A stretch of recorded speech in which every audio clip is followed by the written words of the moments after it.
Hi, I'm Chuck Dorsett for Weaver Leather Supply, and this is the Leather Element.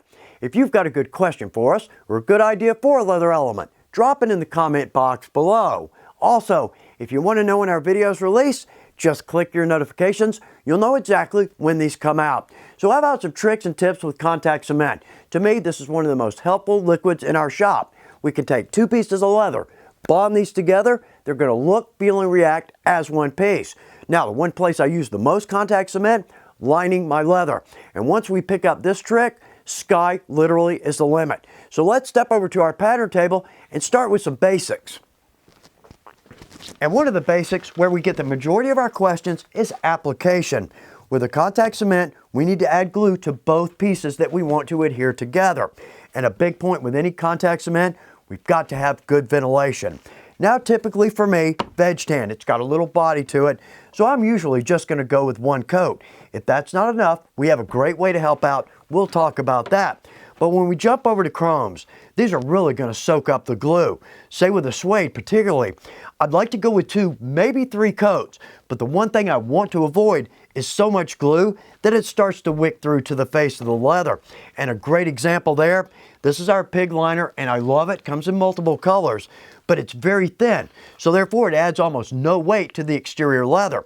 But with this, even one coat of contact cement, it's going to wick through and we're going to see it. So maybe a white glue might be the best way to go with such a thin liner.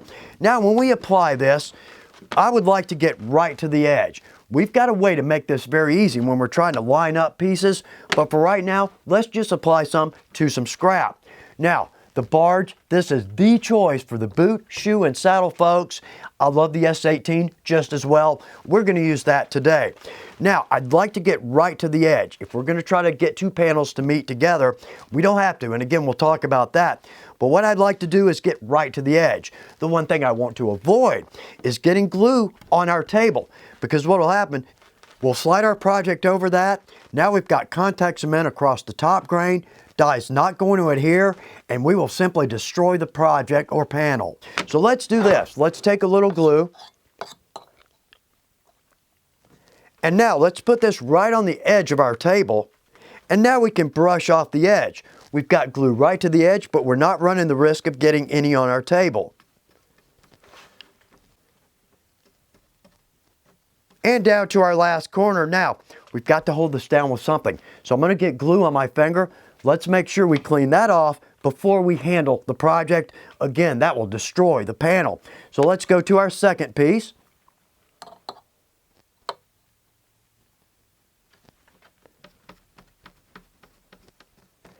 And we've got good coverage on both pieces. So let's let those sit where they are. Let's give that about 10 minutes, let that glue wick in and set.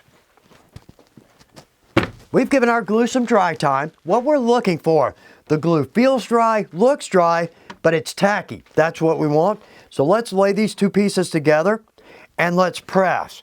Now, before we go to dye or antique or edge work, let's give that about 2 hours dry time. But that's going to be a good bond. Now, one more little trick here, because this always happens to me. There's a way around this, and we'll talk about this, but that cap always sticks. Easiest thing to do, let's take a pair of simple channel locks, and without crushing the cap, let's just use those to turn the lid. That'll work every time. All right, let's step over to our main table. The brush that comes on the cap, well, first off, it's a nice touch, and it's very helpful on smaller and sometimes medium-sized projects. But when we jump up to a very large project, this is our briefcase. We've got a good video on this. But right here, the main body pattern, this is 4.2 square feet. But we've got to multiply that times 2 because we've got our face and we've got our liner. The little brush here, that's just not going to happen. Here's the easiest way to do that. Let's just get a cheap paint tray from any hardware store and some trim rollers. Well, these are inexpensive, but also reusable. If we let the glue dry, it's going to peel right out. We're ready to go again. And the little trim brushes, these come in a pack of 6, very inexpensive. So now we can pour our glue in our tray, get some of that on our roller, and no kidding, we can do 2 full panels in under 3 minutes. But also a good trick here, if we don't have everything ready to glue all at one time, let's just take a cheap plastic trash bag and let's wrap that around that roller. That will keep it wet for days and days. I think I've left it up to 4 days and the roller was still fine. We're just trying to save a little money and time here. But also, when we're done with our project, to try to keep getting glue everywhere, let's take that same trash bag, wrap it around, and just pull it off. That's ready to go. We don't have glue on anything but our project. The majority of the projects that I work on are somewhere between a small and a large project. Too large for the brush, but too small for the roller brush. But also too, I'm a little bit impatient. So here's an easy way to do this. Let's take our can. Good. Now let's just pour some of our glue on our panel.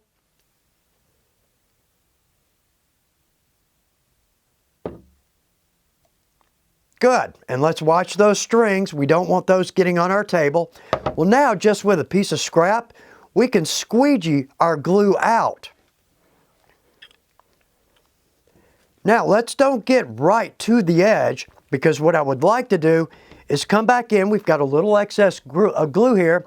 Let's come back in, and with our brush, let's bring that off the edge, because the one thing I don't want is my edge separating. And in fact, our next step, we're going to look at an easy way to keep that from happening.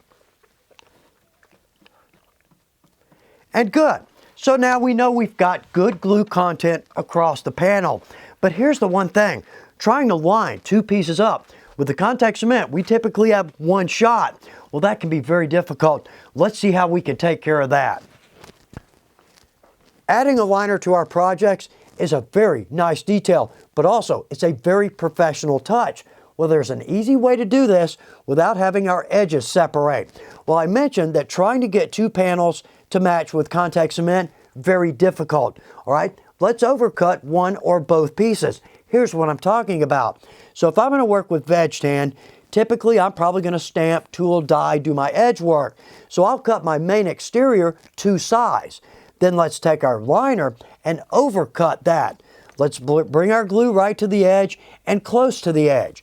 So when we glue these together, I'm going to use my main piece here as my guide, and I'm going to trim my liner to that. What's going to happen is we're going to have an edge that looks like it was die cut. Now when we step over to chromes, we're not going to be tooling or stamping here. So what I might do is overcut both pieces, glue these together, and then trim to size. Makes the whole thing very easy, very clean, and again, we get a perfect meet on every edge.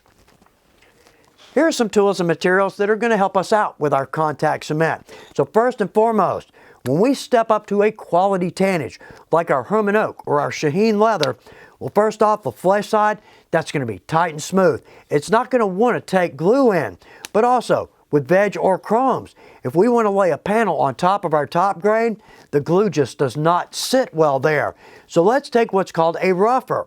Well, now we can rough up the area that we want to glue.